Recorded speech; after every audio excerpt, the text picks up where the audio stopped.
श्रावणपूर्णिमायामखण्डे लीनाय श्री अडवीश स्वामी गुरुवर्याय सनातनधर्मोद्धारणकारणाय नमो नमः शिवरामवधूताय गीतामन्दिरस्य संस्थापकाय गीतायज्ञप्रारम्भिताय श्रीशिवरामवधूतशिष्यवर्याय नमो नमः श्री अडवीशाय नमो नमः श्री अडवीशाय.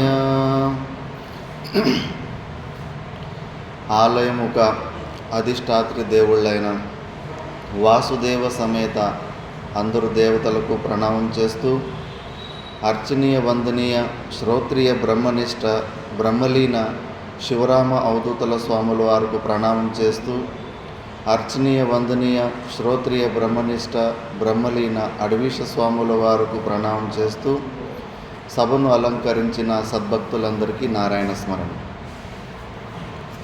మనము గత కొన్ని రోజుల నుంచి భగవద్గీత విచారం చేస్తున్నాం. ఇందులో నిన్న మనము బహూనాం జన్మనామంతే జ్ఞానవాన్ మాం ప్రపద్యంతే వాసుదేవ సర్వమితి సా మహాత్మా సుదుర్లభ. ఇందులో ఒక్క జన్మ రెండు జన్మలో పడ్డ కష్టాల వల్ల కాదు, దీని వెనకాల ఎక్కువ పరిశ్రమ ఉన్నదని కూడా మనం గ్రహించాలి. అంతఃకరణ శుద్ధి ఉంటే అరసెకండ్ పనే.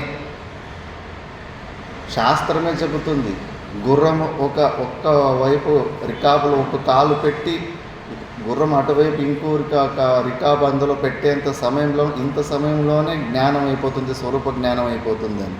దానికి లెంత్ పీరియడ్ టైం ఏమీ లేదు. కాకపోతే అంతఃకరణ శుద్ధి లేకపోవడం వల్ల అంతఃకరణలో అశుద్ధి కూడా మనం మర్చిపోకూడదు. ఏదో మైలు బట్ట మీద ఉన్న మైలు లాంటిది కాదు.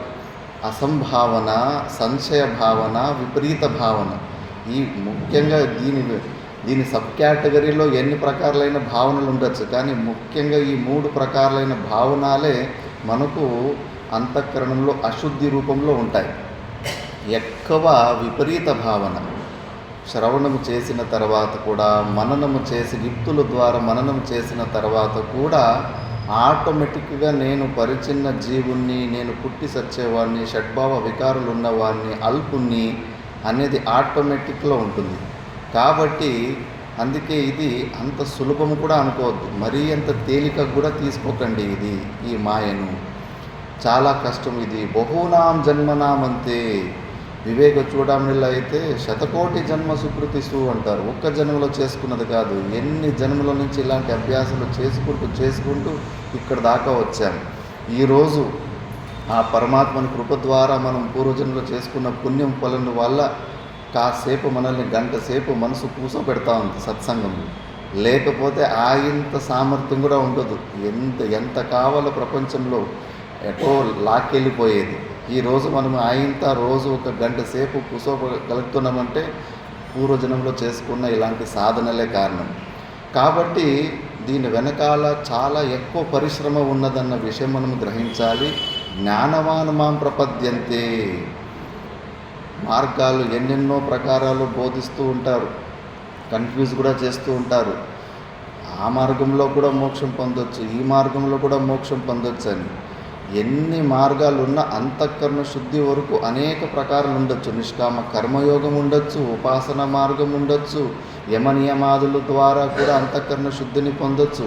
కాకపోతే అంతిమంలో మాత్రము రితే జ్ఞానం నా మోక్ష కురుతే గంగా సాగర గమనం వ్రత పరిపాలనమథవా దానం జ్ఞానవిహీనః సర్వమతేన ముక్తిర్న లభతి జన్మశతేన భజ గోవిందం భజ గోవిందం గోవిందం భజ మూఢమతే. ఎన్ని మతాలు ఏ మతమైనప్పటికీ కూడా సర్వమతేన జ్ఞానవిహీనేన, జ్ఞానము లేకపోతే మాత్రం నీకు మోక్షం కలగదు. నువ్వు ఈ జ్ఞానము ఉద్దేశం లేకుండా కురుతే గంగా సాగర గమనం, ఎన్ని నదులు స్నానాలు చేస్తూ ఉండు, సముద్ర స్నానాలు చేస్తూ ఉండు, వ్రత పరిపాలనం అథవా దానం, వ్రతాలు చేస్తూ ఉండు, దాన ధర్మాలు చేస్తూ ఉండు, జ్ఞానవిహీన సర్వమతేన, జ్ఞానం లేకుండా పోతే మాత్రం నీకు మోక్షం కలగదు. ఎందుకంటే మనకున్న సమస్య కాల్పనికమైన సమస్య కాబట్టి అది కేవలం విచారం ద్వారానే, రీహిప్నోటైజ్ చేసుకోవడం వల్లనే మనం ఈ శరీరంతోటి సంబంధాలు తెంచుకోగలము. క్రియలు చేసుకోవడానికి నిజమైన బంధం ఉంటే ఏదైనా క్రియల ద్వారా, ఎక్సర్సైజ్ ద్వారా దాన్ని విడదీసుకోవచ్చు. కాకపోతే మన బంధం కల్పితం కాబట్టి జ్ఞానం ద్వారానే మనకు ఆ బంధ విముక్తి అవుతుంది. అందుకే జ్ఞానవాన్ మాం ప్రపద్యతే, ఆర్తవాన్ నా, జిజ్ఞాసువాను క్రమంతో పొందొచ్చు, అర్థార్థి నా, కేవలం జ్ఞానవానేవ మాం ప్రపద్యంతే. అర్థం చేసుకోవాలి. మన లక్ష్యము వైరాగ్యస్య ఫలం బోధ అని వివేక చూడంలో, నీకు ఎక్కువ నిజంగా వైరాగ్యం ఉన్నప్పటికీ నెక్స్ట్ స్టెప్లో నీకు విచారం పైన, జ్ఞానం పైన, పరమాత్మని డెఫినేషన్ తెలుసుకోవాలని, ఆయన్ని పొందాలని, ఆయన ఎక్కడుంటాడు, ఆయన పొందే మార్గాలేంటి, సాధనాలేంటి, వీటి గురించి ఎక్కువ రుచి పెరగాలి మనకు. అలా కాకుండా ఏదో ఒకటి, వైరాగ్యంలో కూడా ఆనందం వస్తూ ఉంటుంది. సదాచార వృత్తేషు మత్పో నచాన్యః, సదాచార వృత్తుల్లో కూడా నాకన్నా గొప్ప సాధకుడు లేడు, నాకన్నా గొప్ప ధ్యానం చేసేటోడు లేడు, నాకన్నా గొప్ప ప్రవచనం చేసేటోడు లేడు, నాకన్నా గొప్ప ప్రాణాయామాలు చేసేటోడు లేడు, నాకన్నా గొప్ప తపస్సులు చేసేటోడు లేడని అందులోనే ఈగో సాటిస్ఫాక్షన్, ఈగో మసాజ్ని పొందుతూ ఉంటారు. అక్కడికి ఆగిపోతారు. అక్కడికి ఆగొద్దు, విచారానికి రావాలి. నువ్వు యథార్థంగా వస్తువుని తెలుసుకోవాలి. మరి ఎలా తెలుసుకుంటాడు ఆ జ్ఞాని? వాసుదేవ సర్వమితి సంపూర్ణం ఈ ప్రపంచంలో పరమాత్ముడు తప్పితే ఇంకో రెండో వస్తువుని కనిపించదు. తన ఒక భానను, తనకు దృశ్య రూపంలో, ప్రతీతి రూపంలో కనిపిస్తున్న సకల ప్రపంచము కూడా పరమాత్మని స్వరూపముగానే చూస్తాడు. కానీ కించిత్ ఉదరమైన భేదం నాస్తి, కొద్దిగా కూడా భేదభావనలో చూసుకోడు జ్ఞాని. అందుకే అతడు జీవన్ముక్తి ఆనందాన్ని పొందుతాడు. మనం ఎందుకు పొందలేకపోతున్నాం? మనకి ఇంకా భయ శోకాదులు ఎందుకుందంటే ద్వితీయాద్వై భయం భవతి. మనకన్నా భిన్నంగా ఎన్నో వస్తువులకి అస్తిత్వాన్ని ఇచ్చేసాం కాబట్టి మనకు ఆ జీవన్ముక్తి ఆనందం దొరకడం లేదు. జ్ఞానికి ఏది చెడు కానీ మంచిది కానీ, తులసిదాస్ ఇంట్లో ఒకసారి దొంగలు పడతారు. దొంగలు పడితే ఆయన దగ్గర ఏముంటుంది? ఆ పీఠము, పాతకాలు, అవి గంట దీపం చెప్తే ఇంకేమి ఉండవు. సరేలే ఒట్టిగా వచ్చాము ఖాళీగా ఎందుకు పోవాలని వాటిని కూడా గంటు ముట్టు కట్టుకొని దొంగతనం చేసుకోవాలని పోతూ ఉంటారు. కాకపోతే ఆయన ఉపాసకుడిది ఎక్స్ట్రాఆర్డినరీ ప్రొటెక్షన్ ఉంటుంది. రామకృష్ణ పరమహంసులు, వివేకానందులు ఇదే వివాదం జరుగుతూ ఉంటుంది. వివేకానందుడు డైరెక్ట్గా జ్ఞాన నిష్టకు వెళ్ళాలనే దీంట్లో ఉంటాడు. రామకృష్ణ పరమహంస సరే ఉపాసనలో చాలా ఫెసిలిటీస్ ఉన్నాయి, చాలా ఈజీగా ఉంటుంది ప్రాసెస్ అని రామకృష్ణ పరమహంసులు. నా రక్షణ గురించి, నా శరీర నిర్వహణ గురించి నాకు అస్సలు చింత లేదు, అంతా అమ్మ చూసుకుంటుంది అని చెప్పేసి. తులసిదాసు ఉపాసకుడు, పరమభక్తుడు, రామభక్తుడు కాబట్టి ఇంకా రామలక్ష్మణులు ఇద్దరు వచ్చేస్తారు, అక్కడ ప్రకటమైపోతారు. ఇంకా ఆ దొంగలకి భయం వేస్తుంది. కరెక్ట్గా కన్నం వేసి లోపలికి వచ్చింటారు. ఆ కన్నం కాడనే వాళ్ళిద్దరు రాత్రంతా నిలుచుకుంటారు, రాముడు లక్ష్మణుడు బాణాలు చేతిలో పట్టుకొని. కాబట్టి ఇంకా పొగలైపోతుంది. ఉదయం బ్రహ్మముహూర్తం అయ్యేసరికి తులసిదాస్ లేస్తాడు. అరే చూస్తాడు, అవతారం చూస్తే గంటు మూట కట్టుకొని పారిపోవడానికి రెడీగా ఉన్నవాళ్ళు. అరే ఏంటి నాన్న అని చెప్పేసి నిద్ర లేస్తేనే వాళ్ళ మీద నీళ్ళు చిలకరించేసి స్థేనానాం పతయే నమో నమః అంటే దొంగ రూపంలో కూడా ఆ మహాదేవుడు తప్పితే ఇంకెవరు రాగలుగుతారు అని చెప్పేసి అటు కూడా పరమాత్మనే చూసుకున్నాడు దొంగల్లో కూడా. నాది లేదు, నాది వాళ్ళది అహం మమ భావాలు ఏమీ లేదు.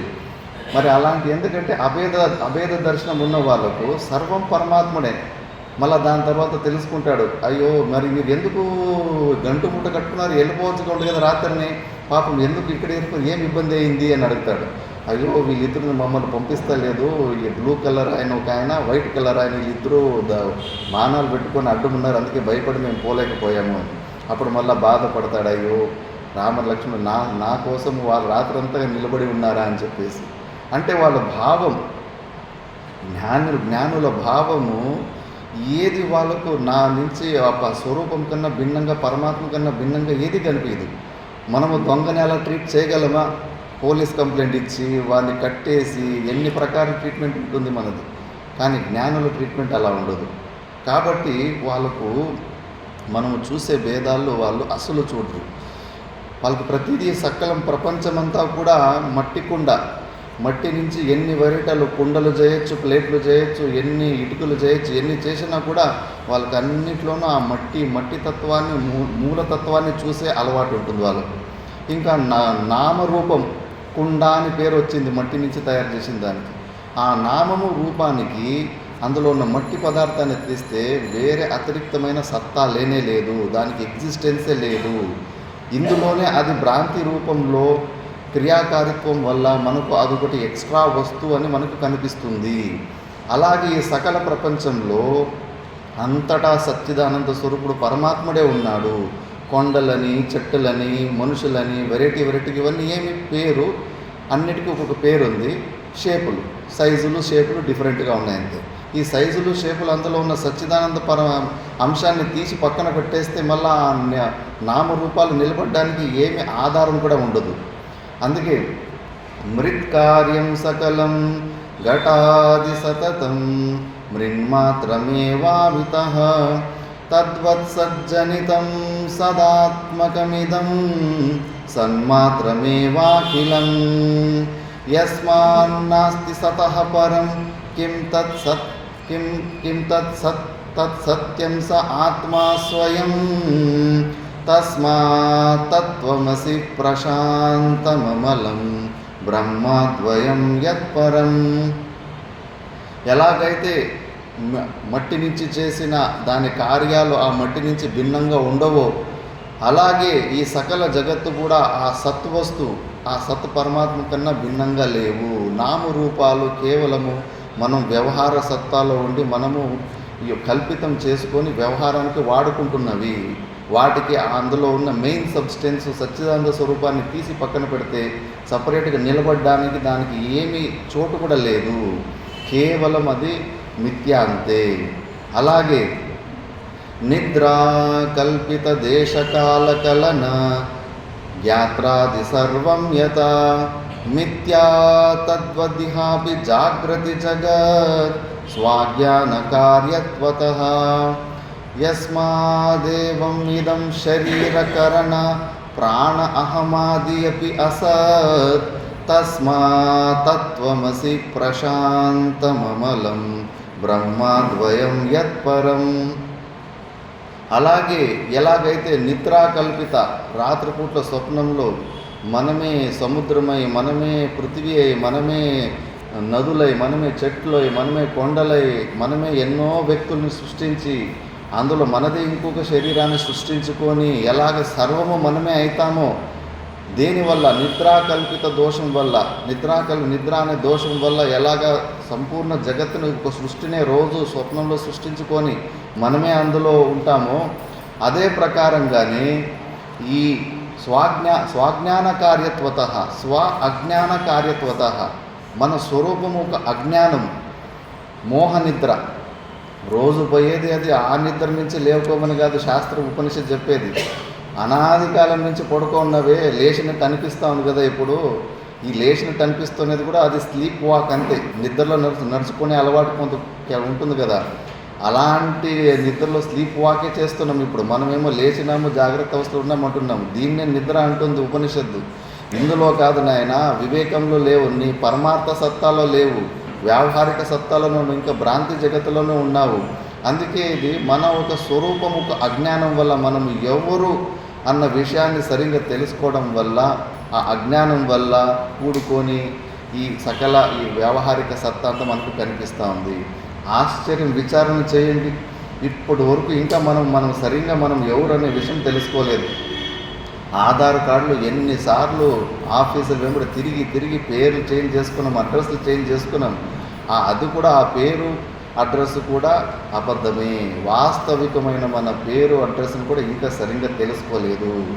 ఫస్ట్ ఆ పని చేసుకోవాలి కదా, దాన్ని వదిలిపెట్టేసి బయట ఇంకేమేమో పనులన్నీ ఇంపార్టెంట్ అంటాం. ఫస్ట్ మనం ఎవరో తెలుసుకోవాలి కదా, అక్కడ కొంచెం సమయం ఇన్వెస్ట్ చేయాలి కదా. అదొకటి తెలుసుకుంటే అయిపోయి అన్ని సమస్యలకు పరిష్కారం అక్కడే ఉంటుంది. ఉప్పు బొమ్మ సముద్రంలో తెలుసుకోవడానికి పోయి స్వయంగా సముద్రం ఎలా అయిపోతుందో సాక్షాత్ ఆ సచ్చిదానంద స్వరూపమే అయిపోతాము. అందుకే జ్ఞానికు అలాంటి ఏ ప్రకారమైన భేదము ఉండదు. ఆయన మనలాగా కొద్దిగా సత్సంగం కాదు, చాలా అన్ని ప్రకారాల యుక్తులుగా కూడా మంచిగా వివేచన చేసి ఉంటాడు. కొన్ని వివేక చూడములు, కొన్ని శ్లోకాలు ఉంటాయి. వాళ్ళ ఐక్య జ్ఞానంలో ఎన్ని ప్రకారాలుగా వాళ్ళ స్వరూప జ్ఞానాన్ని పొంది ఉంటారని. జాతి నీతి కుల గోత్ర దూరగం నామరూప గుణ దోష వర్జితం దేశకాల విషయాతి వర్తియత్ బ్రహ్మతత్వమసి భావయాత్మని. గురుగారు భాష్యకారు భగవానుడు బ్రహ్మ తత్వమసి, ఆ తత్వం అసి, ఆ సచ్చిదానంద స్వరూపుడు ఆయన బ్రహ్మ నువ్వే అయినవని భావించు నాయన. అనుకోవడం వల్లనే స్టార్ట్ అవుతుంది జర్నీ. ఎందుకంటే అదే మన స్వరూపం, ఇదే అహంగ్రీ ఉపాసన. నీకు యథార్థంగా ఆ స్థితిలోకి వెళ్ళలేకపోయినా అట్లీస్ట్ కొద్దిగా అనుకునే అలవాటన్నా చేసుకో. ఎందుకంటే నీ ఒరిజినల్ పేరు అడ్రస్సు అదే. ఎందుకంటే జాతి నీతి కుల గోత్ర దూరగం, మన స్వరూపంలో జాతి అంటే ఈ మనం పెట్టుకున్న క్షత్రియ వైశ్య ఈ జాతులు కాదు. జాతి అంటే కానీ ఇప్పుడు మనుష్యత్వము, పశుత్వము, దీన్ని జాతి అంటారు. ఒక్కదానికన్నా ఎక్కువ ఉండాలి. ఏకం అనేకానుగతం జాతి అంటారు. జాతి అనేది ఒకటి ఉంటుంది, అనేకాల్లో అనుగతంగా ఉంటుంది. మనుషులు ఎంతమంది ఉన్నప్పటికీ వాళ్ళలో అందరిలో ఉన్నది మనుష్యత్వం అనేది జాతి ఒకటే. అందుకే ఏదైనా ఇప్పుడు పశుత్వం అనేది ఒక జాతి, పశుత్వం అనేది అనేక పశువులలో ఉన్నది ఒకటే పశుత్వం అనే జాతి. మరి పరమాత్మలో ఏముంది? జాతి ఉండాలంటే మినిమం 2 ఉండాలి, ఒకదానికన్నా ఒకటి. అందుకే ఆకాశానికి కూడా జాతి లేదు, ఎందుకంటే ఆకాశం కూడా ఒకటే ఉంది కాబట్టి. మినిమం మనుషులు కూడా అంతే, మినిమం ఒక 2 ఉంటే కానీ ఇద్దరిలో మనుష్యత్వం అని ఒక్కటి ఉంటే కానీ జాతి కుదరదు. సచ్చిదానంద స్వరూపంలో ఏ ప్రకారమైన అలాంటి ధర్మాలు ఉండవు. సత్తు, చిత్తు, ఆనందము అనేది కూడా అద్వైత శక్తిలో అసత్తు ఒక అత్యంత అభావము, అచిత్వము ఒక అత్యంత అభావము, అనానందము ఒక అత్యంత అభావముని ఇలా లక్షణం చేస్తారు. ఎందుకంటే సత్తువ, చిత్తువ, ఆనందత్వ అని మళ్ళా ధర్మాలు కూడా ఆరోపాలు చేసుకుంటారని చెప్పేసి. ఎందుకంటే ధర్మ అధర్మానికి విలక్షణగా మన సచ్చిదానంద స్వరూపుడు ఉంటాడు కాబట్టి.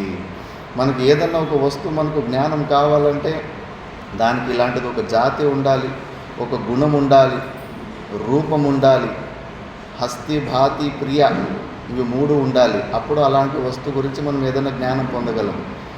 అసలు జాతి లేదు, గుణమే లేదు అన్నప్పుడు మనం ఇంకా ఇంద్రియాల ద్వారా ఇంకా పని అయిపోయింది అని టాటా బాయ్ బాయ్ చెప్పేస్తాయి. ఇంకా వాటికి అంతే. మరి ఏదైనా రూపమన్నా ఉండాలి, లేదా గుణాలన్నా ఉండాలి. అప్పుడు అది ఏదైనా ఒక వస్తువు గురించి తెలుసుకోవడానికి ఆస్కారం ఉంటుంది. అవి 2 లేనేలేవు మనం పరమాత్మలో. మళ్ళీ మనం ప్రయత్నం చేస్తూనే ఉన్నాం ఆ మనసు బుద్ధుల ద్వారా. కాబట్టి మరి మనసాయేవానుద్రష్టవ్యం ఉన్నది అదే, మనకి మనసు బుద్ధులే, అదే తప్పితే ఇంకేముంది పరమాత్మను తెలుసుకోవడానికి? దాని ద్వారానే తెలుసుకోవాలి. ఎలా తెలుసుకోవాలంటే శృతి ఆచార్య ద్వారా సంస్కృత మనసా ఏవ అనుద్రష్టవ్యం. అలాంటి ఒక మనసు వృత్తిలో ఉండే అలాంటి ఒక మనసు వృత్తి శృతి శాస్త్రము ద్వారా ఆచార్యుల ద్వారా ప్యూరిఫై అయిన ఒక మనసు వృత్తి ఉంటుంది కదా, దాని ద్వారా మన స్వరూపము లక్షితమవుతుంది. లక్ష్యార్థాల ద్వారా కూడా జ్ఞానాన్ని పొందొచ్చు. పోయినసారి కూడా ఈ దృష్టాంతం చెప్పింది.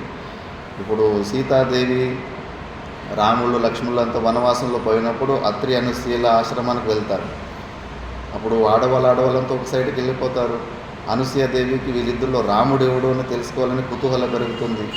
మీ సీతాదేవిని పిలిచి మీ భర్త ఎవరమ్మా అని అడుగుతుంది. పాతకాలంలో సనాతన ధర్మంలో భర్త పేరు చెప్పకూడదు, వేలెత్తి చూపించకూడదు. మరి ఇప్పుడు ఎట్లా వాళ్ళిద్దరిలో భర్తను ఎలా చూపేలా? సీతాదేవి లక్ష్యార్థంతో జ్ఞానాన్ని బోధిస్తుంది. ఆ తెల్లగా ఉన్నాడే ఆయన నా మరిది అంటే ఇంక మిగిలిన వ్యక్తి రాముడు అని. రాముని వైపు వేలెత్తి చూపించకుండా, రాముని పేరు చెప్పకుండానే తన పక్కలో అటు ఇటు ఉన్న వస్తువులు లక్ష్మణుని అక్కడ లక్ష్యం పెట్టి దాని ద్వారా రాముని జ్ఞానం చేపించిందా లేదా సీతాదేవి? అలాగే మనము కూడా ఈ బుద్ధి ద్వారా లక్ష్యార్థము ద్వారానే మనము మన స్వరూపాన్ని మనం తెలుసుకోవాలి. ఎలా? బోధం ప్రతిబోధ విదితం మతం, కేనోపనిషత్తులు. ఇప్పుడు ప్రతిదీ కూడా మనకు నిర్ణయాలు ఎక్కడ అవుతున్నాయి? బుద్ధి వృత్తుల్లో నిర్ణయం అవుతున్నాయి. నిన్న పగలేమి జరిగిందో, ఇంతకుముందు 10 నిమిషాల ముందు మన బుద్ధిలో ఏమి నిర్ణయాలు అయ్యాయి, ఏమి చూసాము, బుద్ధి వృత్తులతో సహా మనము సాక్షి రూపంలో అది తెలుస్తుంది. ఇప్పుడు బుద్ధి వృత్తి కూడా తెలుస్తుందంటే కూడా ఈ బుద్ధిని కూడా ఏదో బుద్ధి జ్ఞానాన్ని పొందేది కూడా వెనకాల ఏదో ఒకటి సచ్చిదానంద స్వరూప చైతన్య స్వరూపం ఉంది. ఈ బుద్ధి పని చేస్తూ ఉందంటే దాని వెనకాల చైతన్యం ఉంది. ఇప్పుడు మన కళ్ళు మనకు అర్థం లేకపోతే మనం చూసుకోలేం కదా. అయ్యో ఇప్పుడు చేతులు చూసుకుంటున్నా చేతులు ఉన్నాయి నావి, కాళ్ళు చూసుకుంటూ కాళ్ళు ఉన్నాయి, అయ్యో కళ్ళు కనిపిస్తా లేవు, కళ్ళు లేవేమన్నావి అనేమైనా డౌట్ వస్తుందా? లేదు కదా. కళ్ళు ద్వారా నేను ఇవన్నీ నాకు బయట ఉన్న వస్తువులన్నీ కనిపిస్తున్నాయంటే నా కళ్ళు ఇంకా నా దగ్గరే ఉన్నాయి.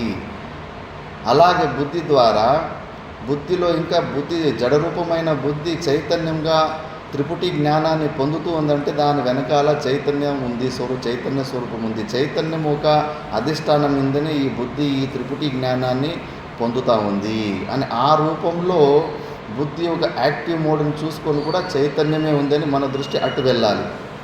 అలా లక్ష్యార్థము ద్వారానే మనము మన స్వరూపాన్ని తెలుసుకోవాలి. అంతేగాని దానికి జాతి, నీతి, కుల, గోత్రాలు ఏమీ ఉండవు. నామరూప గుణ దోషవర్జితం, నామరూపాలు కూడా అన్ని కల్పితాలే. కాబట్టి మళ్ళా దేశకాల విషయాతివర్తియద్ త్రివిధ పరిచ్ఛేద శూన్యం, కాల పరిచ్ఛేద, వస్తు పరిచ్ఛేద, దేశ పరిచ్ఛేద అని. లిమిటేషన్స్, పరిచ్ఛేద అంటే లిమిటేషన్స్ ఉంటాయి. ఇప్పుడు ఎమిగ్నూరు ఆదోని కాదు, ఆదోని ఎమిగ్నూరు కాదు. ఇది దేశతః పరిచ్ఛిన్నం. ఈ ప్లేసు ఆ ఎమిగ్నూరు ఆదోని కావడానికి వీలు లేదు, ఆదోని ఎమిగ్నూరు అవ్వడానికి వీలు లేదు. దేశతః దీనికి లిమిటేషన్స్ ఉన్నాయి. పరమాత్ముడు అలా లేదు. పరమాత్ముడు కాని దేశం ఏమీ లేదు. ఎందుకంటే ఆయన సర్వవ్యాపకమైన వస్తువు, అంతటా ఉన్నాడు. ఆకాశంలాగా స్పేస్ అనేది ఎలాగ అంతటిలోనూ అన్ని ఊర్లోనూ అన్ని వస్తువులను ఎలాగుంటుందో అలాగే పరమాత్ముడు అంతటా వ్యాపకంగా ఉన్నాడు. కాబట్టి అది దేశతః లిమిటేషన్, దేశతః పరిచ్ఛేద శూన్యము. మళ్ళీ కాలతః ఇప్పుడు కాసేపు ఉండి మళ్ళీ తర్వాత కాసేపు లేకుండా అయిపోతే కన్నా అది టైం తోటి లిమిటేషన్ ఉంటుంది. ప్రపంచంలో ఏ వస్తువు అయినా మ్యాక్సిమం లాంగ్ లైఫ్ ఒకటి ఆకాశానికి స్పేస్కి ఉంటుంది. ఆ స్పేస్ కూడా బ్రహ్మ ప్రళయమైనప్పుడు ఎలా ఆకాశం నుంచి ఎలా పంచభూతాలు స్టెప్గా పుట్టినాయి వల్ల అదే రివర్స్ ప్రాసెస్లో మొత్తం అంతా ఆ స్పేస్ కూడా లైమ్ అయిపోతుంది. దానికి డేట్ ఆఫ్ బర్త్ ఉంది, ఎక్స్పైరీ డేట్ ఉంది. కాబట్టి బ్రహ్మ ప్రళయమైన తర్వాత ఆ స్పేస్ కూడా ఉండదు. అది లిమిటెడ్ బై టైం. అది అంటే బ్రహ్మ సృష్టి ఉన్నప్పుడు మాత్రమే స్పేస్ ఉంటుంది, బ్రహ్మ సృష్టి లేకపోతే కన్నా ఉండదు. మరి ఎప్పటికీ అలాంటి లిమిటేషన్ మనలో ఉన్న సచ్చిదానంద స్వరూపానికి లేదు, ఎప్పటికీ ఉంటుంది ఇది. అందుకే మనకి ఇప్పటి వరకు ఎవరికి నేను లేను అనే అనుభవం లేనే లేదు. అనవసరంగా మృత్యుకి అయ్యో నేను లేకుండా అయిపోతాను అని ఊరికే భయపడుతున్నామంటే అది కూడా కాసేపే. ప్రాణం బయటికి వెళ్ళిపోయిన తర్వాత మళ్ళీ సూక్ష్మ శరీరంలో అక్కడ మళ్ళీ నిలుచుకొని చూస్తూ ఉంటాడు. వట్టి భ్రాంతి ద్వారానే భయపడుతూ ఉంటాడు. నేను లేను అన్న అనుభవం మనకి ఎప్పుడూ లేదు. మనం ఎప్పటికీ ఉన్నాము, త్రికాలంలో ఎప్పటికీ ఉన్నాము. మనలో ఉన్న సచ్చిదానంద స్వరూపుడు ఎప్పటికీ ఉంటాడు. అందుకే ఆయన ఇలాంటి కాలంలో ఉండడు. జాగ్రత్త అవస్థలో ఉంటాము. నిన్న పొగలేం జరిగిందో తెలుసు. స్వప్నావస్థలో ఉంటాము. స్వప్నంలో ఏం స్వప్నాలు వచ్చాయో తెలిసింది. సుషుప్తి అవస్థలో కూడా ఉంటాము. స్వప్నాలు రాలేదన్న విషయం తెలుస్తుంది. కాబట్టి మరి 3 అవస్థలలో వేరు వేరు వ్యక్తులు ఉంటే కన్నా ఒకే వ్యక్తికి ఎలా అవుతుంది? మొన్న కూడా దృష్టాంతం చెప్పింది. ఉదయం 6 గంటల నుంచి 12 గంటలకి ఎమ్మిగనూరులో ఉండి, 12 గంటల నుంచి సాయంకాలం 6 గంటల వరకు మంత్రాలయంలో ఉండి, సాయంత్రం 6 గంటల నుంచి రాత్రి 9 గంటల వరకు ఆదోనిలో ఉండి, అంటే ఒక వ్యక్తి 3 ప్లేసుల్లో పోతే 3 ప్లేసుల్లో ఏమేమి జరిగిందో తెలుసుకునే ఛాన్సెస్ ఉంటుంది. ఇక్కడున్న వ్యక్తి ఇక్కడే ఉండి, అక్కడున్న వ్యక్తి ఎవరో వేరే వ్యక్తి, అక్కడ చూసిన వ్యక్తి సాక్షి వేరు, ఆదోనిలో చూసిన వ్యక్తి వేరు ఉంటే కన్నా ఆ ఊర్లో జరిగిన వ్యక్తికి ఈ ఊర్లో వ్యక్తికి తెలియదు. ఈ ఊర్లో జరిగిన విషయాలు ఆ ఊర్లో ఉన్న వ్యక్తికి తెలియలేదు. కానీ మనకి 3 అవస్థల్లో జరిగిన విషయాలు మనకు తెలుస్తున్నాయి కదా. అందుకే మనం 3 అవస్థల్లో కూడా కంటిన్యూస్గా ఉన్నాము. మరి మనకు నేను లేను అనే అనుభవం ఎప్పటికీ లేదు. కాబట్టి కాలతః కూడా లిమిటేషన్ లేదు. నాట్ లిమిటెడ్ బై టైం ద్వారా కూడా మనకు లిమిటేషన్, మన స్వరూపానికి లిమిటేషన్ ఉండదు. మళ్ళా వస్తు పరిచ్ఛేదం. మొబైల్ మైక్ కాదు, మైకు మొబైల్ కాదు. ఎందుకంటే అది పరస్పర భేదం ఉంది కాబట్టి. కానీ పరమాత్మ కానిది ఏదన్నా నువ్వు చెప్పగలవా? జడ వస్తువుకి ఇప్పుడు తాడు పాములాగా కనిపిస్తూ ఉంటుంది. ఆ తాడు లేకుండా ఆ కనిపించే భ్రాంతి రూపంలో కనిపించే పాముకు ఏమన్నా ఎగ్జిస్టెన్స్ ఉంటుందా? కాబట్టి సంపూర్ణము పాము కన్ను, పాము తోక, పాము నడుము అన్నీ కూడా ఆ తాడే ఉంటుంది. అలాగే ఈ ప్రపంచంలో ఉన్న ప్రతి ఒక్క వస్తువు కూడా సచ్చిదానంద స్వరూపంలోనే భిన్న భిన్న రూపంలో మనకు కనిపిస్తున్నాయి. కాబట్టి పరమాత్ముడు కాని వస్తువు ఏమీ లేదు. వస్తుతః లిమిటేషన్, పరిచ్ఛేదం కూడా లేదు. అన్ని వస్తువులు పరమాత్ముడే అయి ఉంటాడు. అందుకే దేశకాల విషయాతివర్తియదు బ్రహ్మతత్వమసి భావయాత్మని.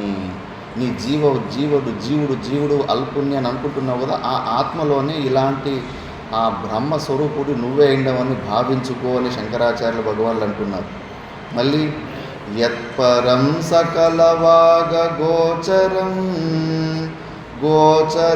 విమలబోధ చక్షుషః శుద్ధచిద్గణమనాది వస్తు యద్ బ్రహ్మతత్వమసి భావయాత్మని. యత్పరం శ్రేష్టమైనది, సకల వాగ్ అగోచరం, సకల ఇంద్రియాలకి గోచరమైనది కాదు. అగోచరం అంటే మనకున్న ఏమున్నాయి, మనకు మనసు, బుద్ధి, ఈ పంచ జ్ఞానేంద్రియాలు ఉన్నాయి. ఇవే ఇన్పుట్ డివైజెస్ మనకు. వీటి ద్వారా మనము మన సచ్చిదానంద స్వరూపునైన పరమాత్మని ఆబ్జెక్టిఫై చేయలేము, విషయీకరణం చేయలేము. మొబైల్ని ఎద్దుని కొమ్మును పట్టుకొని చూసినట్టుగా పరమాత్మని మనము చూడలేము. ఎందుకంటే వీటికి అంతటి పరమాత్మని ఆబ్జెక్టిఫై చేసే అంత సామర్థ్యం లేదు. సకల వాగ్ అగోచరం. మరి ఇంకేమి తెలుసు? మా దగ్గర ఉన్న టూల్స్ ఇవే. ఇంకా వీటి ద్వారానే మేము తెలుసుకోలేమంటే ఇంకా అయిపోయిందా మా పని? ఇంకా మేము ఆ పరమాత్మని పొందలేమంటే లేదు. గోచరం విమల బోధ చక్షుషః. విమల బోధ చక్షుషః, ఇవే ఇంద్రియాలని నువ్వు శాస్త్రము ద్వారా, గురువుల ఆజ్ఞ ద్వారా మళ్ళీ వింటూ కంప్లీట్ శాస్త్రానికి, గురువాక్యానికి గులాముడి అయిపోయి దాని ద్వారా నువ్వు ప్యూరిఫై చేసుకుంటే ఇదే మనసు బుద్ధుల ద్వారానే ఆ పరమాత్ముడు లక్షితుడవుతాడు, ఇండికేట్ అవుతాడు. ఆబ్జెక్టిఫైడ్ కాడు, ఇండికేట్ అవుతూ ఉంటాడు. దాని ద్వారా మరి శుద్ధ చిద్గణమనాది వస్తుయత్, మన స్వరూపంలో ఏ ప్రకారమైన మలినాలు టచ్ అవ్వడానికి ఛాన్సే లేదు. అయినప్పటికీ కూడా మనకు ఈ మనసుతోటి, శరీరంతోటి సంబంధాలు పెట్టుకొని మనకే అనిపిస్తూ ఉంటుంది ఒకసారి మన క్యారెక్టర్ గురించి. నేను ఎలాంటి వ్యక్తిని రా నాయన, ఇంత ఊరికి అనవసరంగా కోపం ఎందుకు వస్తుంది, అనవసరంగా ఈ పని ఎందుకు చేశాను, మన మీద మనకే అసహ్యం వచ్చేలాంటి పనులు కూడా మనం చేసుకుంటూ ఉంటాం ఒకసారి. అంత పరాధీనతలోకి వెళ్ళిపోయి ఉంటాం. ఆ మలినత మనలో లేదు. 3 గుణాలు త్రిగుణాతీతమైన మన స్వరూపంలో 3 గుణాల ఎంట్రన్స్ లేనే లేదు. శుద్ధ చిత్ గణం అనాది వస్తువు, కాన్షియస్, చాలా గాఢంగా మనము, చాలా ప్యూర్, 100% ఏంటి 1000% ప్యూర్ స్వరూపం మనము. ఏ ప్రకారమైన మలినాలు మన స్వరూపాన్ని టచ్ కూడా చేయలేవు. అనవసరంగా ఈ అంతఃకరణంలో ఈ బాడీ మైండ్ కాంప్లెక్స్ శరీర సంఘాతము ఒక మలినతను నాది అనుకుంటే కానీ అది మన ప్రాబ్లం అంతే. ఇప్పుడు మనము మన ఇంటి బాత్రూమ్ అనుకుంటే కానీ దాన్ని మనం క్లీన్ చేసుకోవాల్సి ఉంటుంది. పక్కింటోని బాత్రూమ్ క్లీన్ చేయలేకపోతాం మనం, ఎందుకంటే అది మన బాత్రూమ్ కాదు అని. అంతఃకరణం కూడా అంతే. బ్రహ్మసూత్రాల్లో సాధన పాదలు వస్తుంది. సిద్ధ వస్తువుకి ఏంటయ్యా సాధనలు? సాధ్యమైన వస్తువుకి ఏదన్నా సాధనలు ఉంటాయి, కానీ ఆల్రెడీ పొంది ఉన్న వస్తువుకి దానికి సాధనలు ఉంటాయా? మీ భ్రాంతి కాకపోతే మీకు ద్రవిడ ప్రాణాయామంలో బాగా అలవాటు అయిపోయినాయి కాబట్టి అన్నెసెసరీ ఎక్సర్సైజ్ చేయాలనుకుంటున్నారు, కానీ సిద్ధ వస్తువుకు సాధనలు ఉండవు. ఈ అంతఃకరణం నీది కాదని గురువులు చెప్తున్నారు, శాస్త్రులు చెప్తున్నారు. లేదు, ఆ అంతఃకరణం నాది, ఈ బాత్రూమ్ నాది అని మనం అనుకుంటున్నాం. సరే, మరి ఈ అంతఃకరణం నీది అనుకుంటున్నావా? మరి శమధమాది షట్క సంపత్తులు, వివేక వైరాగ్యం ఇవన్నీ నువ్వు క్లీన్ చేసుకో, అంతఃకరణ శుద్ధి చేసుకో. ఎక్కువ పుణ్యం అంటే ఉత్తమాధికారులకు ఒక్క ఉపదేశమే తత్వమసి అంటేనే అయిపోయింటుంది పని. అంతఃకరణతోటి ఊర్వారముఖం ఇవ బంధనాత్.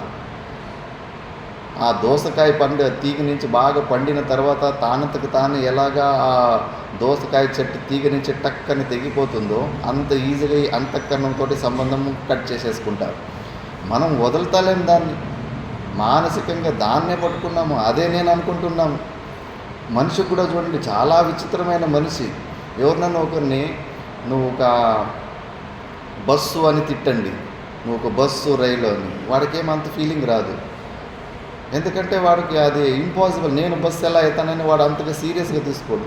అదే నువ్వు గాడిద అని తిట్టు, చాలా సీరియస్గా తీసుకుంటాడు. విచిత్రం, అంతా మనకు కల్పితమే. ఎక్కడో లోపల డౌట్ ఉంది, గాడిద లాంటి గుణాలు నాలో ఉన్నాయా, వాడి పసిగట్టేసాడా అని చెప్పేసి సెల్ఫ్ డౌట్ ఉంటుంది.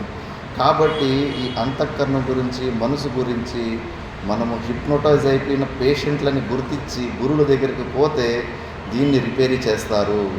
అందుకే మనలో ఏ ప్రకారమైన మలినలు ఉండవు. సాధ్యమైతే ఒకేసారి అంతఃకరణమే నాది కాదు, నాకు దానికి సంబంధం లేదు. జీవన్ముక్త పురుషులలో కూడా వాళ్ళ శరీరాల్లో కూడా 3 గుణాలు ఉంటాయి. తమో గుణము ఎక్కువ ఉన్నప్పుడు ఏం చేస్తారంటే ఏమి పని చేయకుండా బాగా సోమరిపోతుల్లాగా పనుకుంటూ ఉంటారు కదా. అవధూతల్లో కూడా అది ఆ తమో గుణ వికారాలు కనిపిస్తూ ఉంటాయి. అవధూతలు ఒకసారి అజగర వృత్తిలో కూర్చుంటే 6 నెలలైనా లేవురు, స్నానం చేయరు, కూసును చేయటి నుంచి అక్కడే మలమూత్రాలు చేసుకుంటూ ఉంటారు. వాళ్ళలో తమో గుణాలు వచ్చినప్పటికీ, రజోగుణ ప్రధానాలు వచ్చినప్పటికీ, సత్వగుణ ప్రధానాలు వచ్చినప్పుడు కూడా అన్షేకబుల్గా ఉంటారు. అదే మనలో ఆ 3 గుణాలు వచ్చేసరికి అన్ని ప్రకారాలైన యాక్సిడెంట్లు చేసుకుంటూ ఉంటారు. ఎంతటి నిశ్చయంలో ఉంటారు వాళ్ళు అవధూతలు, లెక్క లేదు. ఇవి మనం షేక్ అయిపోతాం ఈ 3 గుణాలకి. ఎందుకంటే ఈ అంతఃకరణలో ఉన్నాము, వాళ్ళు తీసి పక్కన పెట్టేసి దాన్ని సాక్షి రూపంలో చూస్తూ ఉంటారు.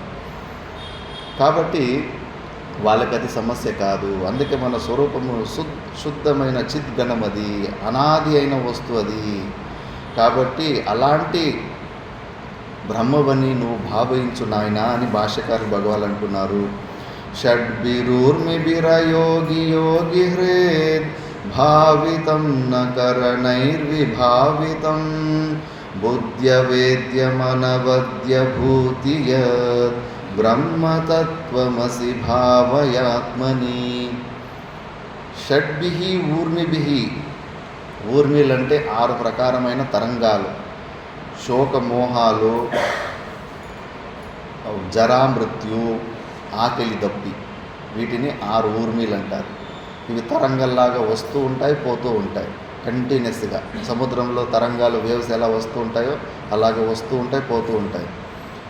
ఈ 6 ప్రకారమైన ఊర్మిలతో అయోగి యోగి హృద్, వీటికి సంబంధం లేకుండా ఉన్నవాడే జ్ఞాని. నీకు ఈ షట్ ప్రకారమైన ఊర్మిలకు సంబంధం లేదు, నువ్వు ఈ శరీర సంఘాతానివి కాదు. ప్రతిసారి ఆమె మంత్రంలో కూడా, విధానంలో కూడా గురు పాదక పూజ చేసే విధానంలో కూడా ప్రాణాయ స్వాహ అంటారు, కానీ మనకు స్వాహ అనరు. ప్రాణము, ఆకిలి, దప్పి ఇవన్నీ ప్రాణముఖ ధర్మము, మన ధర్మము కాదు. ఆ ప్రాణముతోటి మనకు విపరీతమైన అటాచ్మెంట్. ప్రాణం ఉంటే నేను ఉంటాను, ప్రాణం లేకపోతే నేను ఉండను.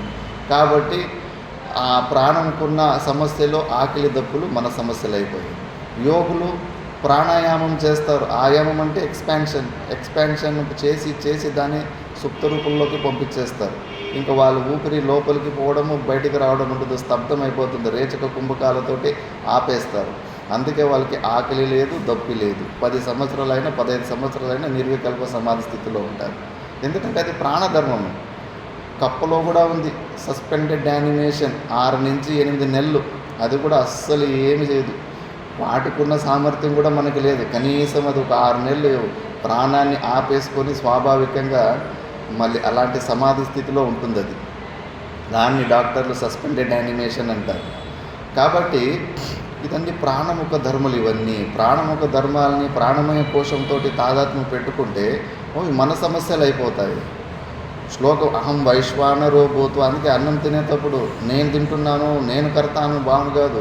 అహం వైశ్వానరో భూత్వ, లోపలున్న జాటరాగి స్వరూపమైన ఆ స్వరూపంలో ఇది స్వాహ అనుకోవాలి. అంతేగాని కర్తృత్వం మాత్రం అక్కడ తెచ్చుకోవద్దు. తినేటప్పుడు బాగా వచ్చేస్తుంది కర్తృత్వం అని శ్లోకాలు పాటించమని, పురుషోత్తమ యోగాన్ని చెప్పమని గురువులు అలాంటి నియమాలు పెట్టారు.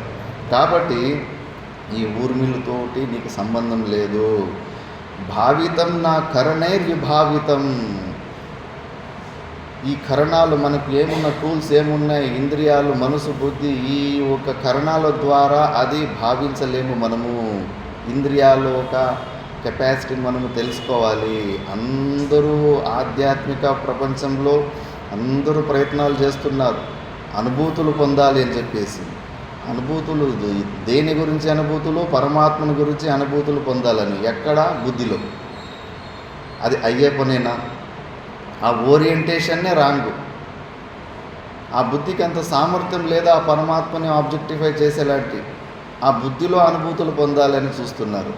ఎప్పటికీ అది పెండింగ్ ఫైల్ లాగానే ఉండిపోతుంది, కానీ ఎప్పటికీ ఆ కోరిక నెరవేరదు. బుద్ధి గ్రాహ్యమైపోతే కానీ ఇంకా శాస్త్రమే అబద్ధం అయిపోతుంది.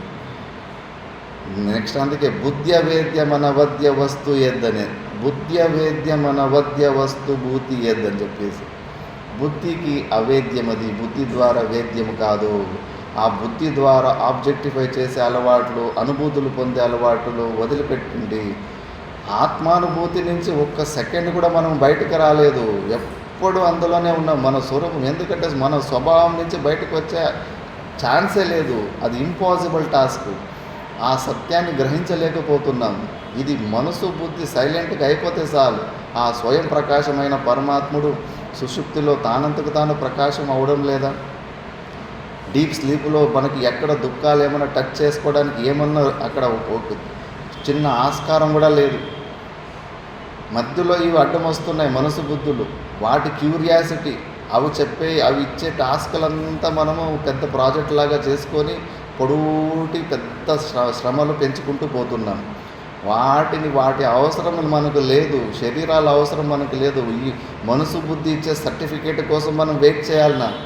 శాస్త్రం చెప్పిన మాట, గురువులు చెప్పిన మాట విశ్వాసం ఉంటే చాలు. ఇప్పుడే రిలాక్స్ అయిపోవచ్చు. పరోక్ష జ్ఞానంలోనే రిలాక్స్ అయిపోవచ్చు. నువ్వు సచ్చిదానంద స్వరూపుడు అని 100% కరతల ఆమలవత్తు ప్రూవ్ చేసి చూపించేస్తూ ఉంది. ప్రతిరోజు సుషుప్తిలో అనుభూతిలోనే ఉన్నాము. ఆనందత్వాన్ని కూడా అనుభవిస్తున్నాము. ఈ బోడి మనసు ఒప్పుకుంటే ఎంత, ఒప్పుకోకుండా పోతే ఎంత. వదిలిపెట్టేలా దాన్ని వదిలిపెట్టే అభ్యాసం చేసుకోండి.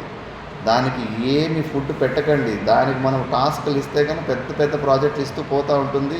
అంత ద్రవిడ ప్రయాణంలో జలతాడనవద్దు. ఊరికి కట్టి తీసుకొని నీళ్ళని కొడతా ఉండేదంటే రిజల్ట్ మాత్రం ఏమీ ఉండదు. వ్యర్థమైన పరిశ్రమలు ఎక్కువైపోతూ ఉంటాయి. కాబట్టి బుద్ధి అవేద్యమనవద్య బుద్ధి అదు. బుద్ధి ద్వారా ఇది తెలుసుకునేదే కాదు. కాబట్టి అలాంటి ఒక బ్రహ్మ వస్తువు నువ్వు భావించుకోనైనా అని భాష్యకార భగవానులు అంటున్నారు. భ్రాంతి కల్పిత జగత్ కళాశ్రయం స్వాశ్రయం చ సదసద్విలక్షణం నిష్కలం నిరుపమానమృద్ధిమత్ బ్రహ్మతత్వమసి భావయాత్మని. ఈ సంపూర్ణ జగత్తు ఎంత పెద్దగానో వర్ణించుకోండి, ఎంత బ్యూటిఫుల్గానో వర్ణించుకోండి, ఇదంతా భ్రాంతి కల్పిత జగత్ కళాశ్రయం. ఈ జగత్తు మొత్తం ఏదైతే ఉందో ఈ అంతటికి కూడా ఆశ్రయ రూపంలో, అధికరణ రూపంలో మన స్వరూపమే ఉంది. మనలోనే ఇదంతా కల్పితమైంది. భగవద్గీతలో ఇప్పుడు అదే వస్తుంది బ్రహ్మ గురించి. బ్రహ్మ ఇప్పుడు ఆయన లేచి ఉన్నాడు. ఆయన కళలో మనము క్యారెక్టర్లు అంతే. మన స్వప్నంలో మనము కూడా పెద్ద ప్రపంచం సృష్టి చేసుకుంటాము, పులుల్ని భూత ప్రేతాలని సృష్టించుకుంటుంటాము. అక్కడ కూడా మనది ఒక శరీరం ఉంటుంది. ఒకవేళ ఆ శరీరానికి అప్పుడు ఎవరన్నా కళలో ఎవరన్నా గురువు వచ్చేసి అక్కడ మనము సింహాలు మనల్ని తరుముతూ ఉంటాయి, మన కళలో మనల్ని భూత ప్రేతాలు తరుముతూ ఉంటాయి, భయపడి పరిగెడుతూ ఉంటాం. అలాంటి సమయంలో ఒకవేళ అక్కడ ఎవరైనా గురువులు కళలోని గురువులు వచ్చేసి, అరే నాయన ఊరికే భయపడకరా నాయన, ఇవన్నీ వాస్తవం కాదు, పడుకున్న వ్యక్తి స్వప్నంగా కంటున్నాడో ఆయన స్వప్నంలో మనమంతా క్యారెక్టర్లు అంతే, మనమంతా వేరు వేరు కాదు, మనమంతా ఒకటే, కొద్దిగా రిలాక్స్గా అంటే ఎంత హాయిగా ఉండేది. స్వప్నంలో మనకి అవకాశాలు చాలా తక్కువ, కానీ జాగ్రత్త అవస్థలు ఇప్పుడు ఉంది కదా. బ్రహ్మ ఒక స్వప్నంలో క్యారెక్టర్ మనకి తెలుసుకునే అవకాశం ఉంది కదా. ఎంత రిలాక్స్గా ఉండాలి మనం, ఎంత శాంతిగా ఉండాలి. మనము ఏదో ఒక రోజు బ్రహ్మ కల్పాంతంలో ఆయన లేచినప్పుడు మనం వద్దనుకున్న కూడా మళ్ళీ ఆ స్వభావానికి వెళ్ళిపోవాల్సిందే. మరి మన ఆప్షన్లు ఉండవు అక్కడ. మళ్ళీ మన పురుషార్థం కూడా అక్కడ పనిచేయదు.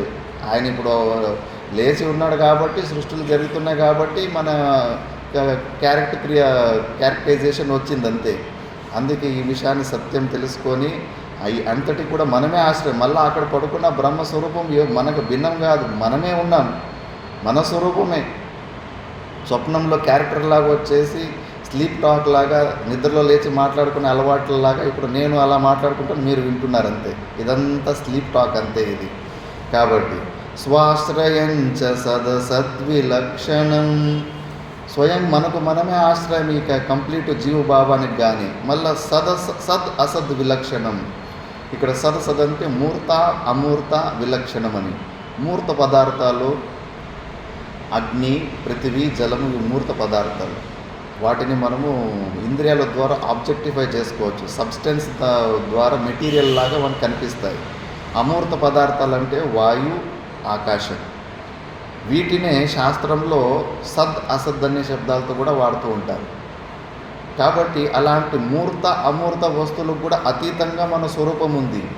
సైంటిస్టులేమో మైక్రోస్కోప్లో ఆత్మను కనిపెట్టుకోవాలని చెప్పేసి వ్యాక్యూమ్ ట్యూబ్లో ఒక పావురాన్ని బంధించి అది ప్రాణం పోయేటప్పుడు బయటికి ఏదన్నా పోతుందా అని ఏమేమో ఎక్స్పెరిమెంట్లు చేస్తూ ఉన్నారు. అది ఏదన్నా పరమాణు రూపంలోనో సబ్స్టెన్స్ రూపంలో అయితే అదేమో కనిపించేది వాళ్ళకి. వాళ్ళ ఎక్స్పెక్టేషన్ కూడా పెండింగ్ ఫైల్ లాగే ఉంటుంది, కానీ వాళ్ళ కోరిక కూడా ఎప్పటికీ నెరవేరదు. ఎందుకంటే అది వస్తూనే కాదు, అది జ్ఞాన స్వరూపం, భావ స్వరూపం, కాన్షియస్ స్వరూపం అది. ఇప్పుడు దెబ్బలు అన్నది ఒకటి అనుభూతులకు మనకు వస్తున్నాయి లేదా? వాటి సైజ్ ఎంత, కలర్ ఏమి మైక్రోస్కోప్లో కనిపిస్తాయా? మైక్రోస్కోప్లో కనిపించినప్పుడు కూడా అలాంటి ఒక వస్తువు ఒకటి ఉంది కదా. అలాగే కొద్దిగా ఇక్కడ షిఫ్ట్ కాండి. ఈ జ్ఞానం అనేది ఎప్పుడు ఎగ్జిస్టెన్స్ కాన్షియస్ రూపం, అల్టిమేట్ హ్యాపీనెస్ రూపంలో ఒక భావరూపమైన ఒక జ్ఞాన స్వరూపం, అది చిత్ స్ఫురణం అది. అంతేగాని అది ఒక వస్తువు కాదు, ఒక మెటీరియల్ కాదు. మనకు భిన్నంగా చూస్తే కన్నా మనకు జ్ఞానం ఎలా వస్తుంది? ఆలోచించాలి. మనకు భిన్నంగా పరమాత్మను చూస్తే ఏముంటుంది? పరమాత్మను ఎదురుగా మనం ఉంటాము. దానివల్ల మనకు ఆత్యంతిక దుఃఖ నివృత్తి ఎలా కలుగుతుంది? మనలో ఉన్న పరమాత్మ, లోపల ఉన్న ఉళ్ళబంధు ఉన్న ఆ పరమాత్మను తెలుసుకోవాలి కదా, అది మనమే అని తెలుసుకోవాలి కదా. అందుకే సద్ అసద్ విలక్షణము. కాబట్టి బుద్ధుల ద్వారా ఏమేమి గెస్సింగ్లు ఉన్నాయో, కపోల కల్పనలు ఉన్నాయో అవన్నీ తీసి పక్కన పెట్టేయాలి. ఎక్స్ట్రాలు మనం అన్నీ ఏమేమి మనసు బుద్ధులకు ప్రాజెక్ట్ వర్క్లు ఇచ్చామో ఒక్కొక్కటే ఇంక దీనివల్ల కాదని సైలెంట్గా చేస్తే అప్పుడు మనసు బుద్ధులు సైలెంట్గా అవుతాయి. వాటికి ఫుల్ పని ఇచ్చేసి సైలెంట్ అయిపో అంటే ఎక్కడైతే అవి ఫుల్ అవి దాని మీద పని చేస్తూ ఉంటాయి. నిష్కలం నిరుపమానం వృద్ధిమత్.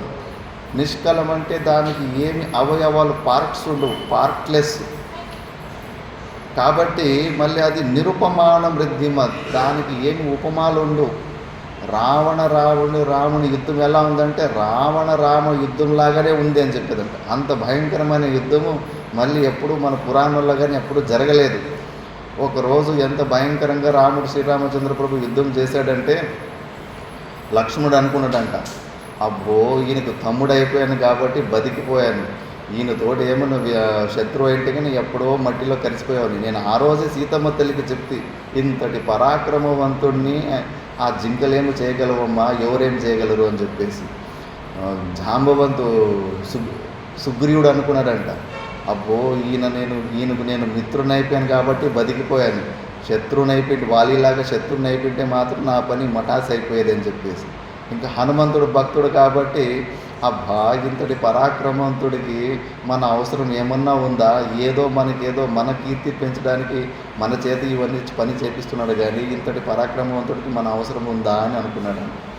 అంత భయంకరమైన యుద్ధం. మరి దానికి ఎగ్జాంపుల్ ఇంకో ఏదైనా అలాంటి యుద్ధం జరిగిందంటే లేదు. దానికి ఎగ్జాంపుల్ అదే. పరమాత్మను కూడా అంతే, ఏ ప్రకారమైన ఉపమానాలు కంపారిజన్ లేవు. నియరెస్ట్ ఎగ్జాంపుల్ అంటే ఆకాశవత్, స్పేస్ గురించి కొద్దిగా ఎగ్జాంపుల్, ఎందుకంటే చాలా వరకు మ్యాచ్ అవుతాయి. ఆకాశం కూడా కల్పాంతం వరకు నిత్యంగా ఉంటుంది, పరమాణువులు అందులో కూడా ఉంటాయి, కానీ మనకు స్థూల దృష్టికి దానికి కూడా పార్కులు ఉండవు. సర్వవ్యాపకంగా ఉంటుంది, ఆల్ పర్వేసివ్, అన్నిటిలోనూ ఉంటుంది. స్పేస్ లేని చోట అనేది ఉండదు. వస్తువులు లోపల కూడా ఇటుకి లోపల స్పేస్ ఉంటుంది, ఇటుక బయట స్పేస్ ఉంటుంది. స్పేస్ ఉండడం వల్లనే అక్కడ ఇటుకి ఉండడానికి ఆస్కారం ఉంటుంది. కాబట్టి ఆకాశకల్ప, ఆకాశము కూడా నియరెస్ట్ ఎగ్జాంపుల్ తప్పితే మన ఆత్మస్వరూపానికి ఇంకో వేరే ఎగ్జాంపుల్ ఉండదు. అలాంటి బ్రహ్మవని నువ్వని తెలుసుకున్నాయనా అని భాష్యకారు భగవానులు అంటున్నారు. జన్మ వృద్ధి పరిణత్య పక్షయా వ్యాధినాశన విహీనమవ్యయం విశ్వసృష్ట్యవనఘాత కారణం బ్రహ్మతత్వమసి భావయాత్మని. షడ్భావ వికారాలు జన్మ, వృద్ధి, అస్థి, జాయతే, వర్ధతే, విపరిణమతే, అపక్షీయతే, వినశ్యతి అని ఈ షడ్భావ వికారాలు. ఈ వికారాల్లోనే మనము ఇరుక్కుపోతుంటాం.